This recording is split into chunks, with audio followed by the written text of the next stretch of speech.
नमस्कार. आजीची माया या यूट्यूब चॅनलवर तुमचे सगळ्यांचे सहर्ष स्वागत करीत आहे. मी अंजली भावे नाशिकवरनं बोलत आहे. याच्या आधी मी तुम्हाला 5 महिन्याच्या बाळाची कशी काळजी घ्यायची हे सांगितलं. आता मी तुम्हाला 6 ते 7 महिन्याच्या बाळाची कशी काळजी घ्यायची हे सांगणार आहे. माझा व्हिडिओ स्किप न करता तुम्ही संपूर्ण बघा, म्हणजे तुम्हाला 6व्या ते 7व्या महिन्याच्या बाळाची कशी काळजी घ्यायची हे कळेल. आता 7व्या महिन्यात बाळ चांगल्यापैकी रांगतं. रांगत रांगत ते पुढे जाऊ शकतं आणि त्यामुळे खाली अजिबात काहीच वस्तू टाकायच्या नाही. आपल्या हातून शेंगदाणे पडतात, सेफ्टी पिना पडतात, काही पडत राहतं. कारण बाळाला नवीन वस्तूंचं अट्रॅक्शन असतं की नाही, ते गिळण्याची शक्यता असते. नंतर खूप त्रास अवघड होतो आपल्याला.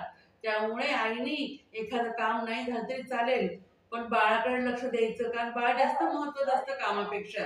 कामं तर होतच राहतात. नंतर त्याचा आहार, त्याला तुम्ही सफरचंद मॅश करून देता, केळी देऊ शकता. केळी कोणत्या द्यायच्या? जे सोनकेळी असतं की नाही, कोणी सोनकेळी पण म्हणतं, कोणी वेलची केळी म्हणतं. ती बाळाला अजिबात बाधत नाही. कुठल्याही ऋतूत द्या तुम्ही. ती औषधी केळी असतात. कारण तो माझा स्वतःचा अनुभव आहे. मी माझ्या नातवाला तीच केळी दिली. त्याला कधी कफ नाही, सर्दी नाही, काहीही झालं नाही. त्यामुळे तुम्ही ते त्याला बिनधास्त देऊ शकता. नंतर नाचणीचं सत्व देऊ शकता. फक्त त्याच्यामध्ये नाचणीच्या सत्वात म्हणा, मुगाच्या डाळीचं सत्व म्हणा, तांदळाचं म्हणा, याच्यामध्ये मीठ आणि साखर अजिबात घालायची नाही. कारण ह्या वयामध्ये बाळाची किडनी नाजूक असते. त्यामुळे त्याला ती चवच द्यायची नाही. आपण देणार नाही तर बाळाला चवच कळणार नाही. त्याच्याऐवजी तुम्ही काय करायचं, जिरे, ओवा चांगलं भाजून घ्यायचं, ते बारीक करायचं, वस्त्रगाळ करायची, त्याच्यात हिंग टाकायचं, त्यामुळे चव वाढू शकते. आणि छान असं पातळ करायचं. त्यात आपलं कणी जर वाटली तर गाळून घ्यायचं. पितं बाळ, छानपैकी पितं. आपण ते जशी चव दिली तसं ते बाळ पितं. कारण त्याला मोठेपणी आपल्याला द्यायचीच. त्याला चव कळते, जसं वर्षानंतर त्याला चव कळते. तेव्हा आपण मीठ आणि साखर देऊ शकतो. पण शक्यतो वर्षभर देऊ नये साखर आणि मीठ.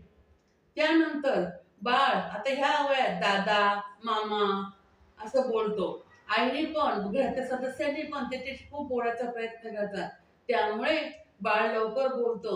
आपण सारखं त्याच्याशी बोललो ना, मग ते पण बोलायचा प्रयत्न करतो. समजा बाळाने काहीच प्रतिसाद दिला नाही, बोललो नाही, कारण बाळ पण उशिरा बोलतात, पण इतकं पण उशिरा बोलत नाही. 5 ते 6 महिन्यापर्यंत, 7 महिन्यापर्यंत हो, हा, बाबा, आई असं म्हणतं. जर काहीच त्यांनी प्रतिसाद दिला नाही, तुम्ही डॉक्टरांचा सल्ला घेऊ शकता. त्यानंतर बाळाचं लसीकरणाचं तुम्हाला सांगितलेलंच आहे. तो चार्ट दिलेलाच असतो मला वर्षापर्यंत. ते तुम्ही फॉलो करायचं. त्याच्यानंतर त्याला जर समजा बाई असती अंघोळ तर चांगलं वर्षभर तर राहू द्यायची. नसली तरी आपली आजी किंवा स्वतः आई 7 महिन्यापर्यंत घालू शकते. तो पण थोडंसं मोठं होतं, मान पण धरतं. अगदी एक आईने घेऊन बसायचं मांडीवर, घरात कोणी दुसरं असं ते पाणी टाकू शकतं. जर नसलीच बाई तर. आणि लहानपणी कसं लहान बाळ घेता येत की नाही आपल्याला, त्यामुळे हे पण तुम्ही करू शकता. त्याला गर्दीच्या ठिकाणी न्यायचं नाही. सार्वजनिक ठिकाणी खूप गोंगाट असतो, धूळ असते, प्रदूषण असतं. आणि काय करतात आजकाल कसे वेगवेगळे आजार निघाले. बाळाला लवकर इन्फेक्शन पोहोचू शकतं. त्यामुळे शक्यतो बाळाला कुठे न्यायचंच नाही. अगदी जवळचं लग्न वगैरे काही कार्यक्रम असतं, तिथे तुम्ही नेऊ शकता. कारण तिथे स्वच्छता असते, आपण पर्सनल त्याच्याकडे लक्ष देऊ शकतो. दुसरीकडे गोंगाट असतो, खूप त्रास असतो, त्यामुळे बाळ इरिटेट होतं, रडतं. त्यामुळे त्याला शक्यतो दुसरीकडे बाहेर नेऊ नका. आजचा व्हिडिओ तुम्हाला माझा कसा वाटला हे मला कमेंट करून, शेअर करून कृपया सांगा.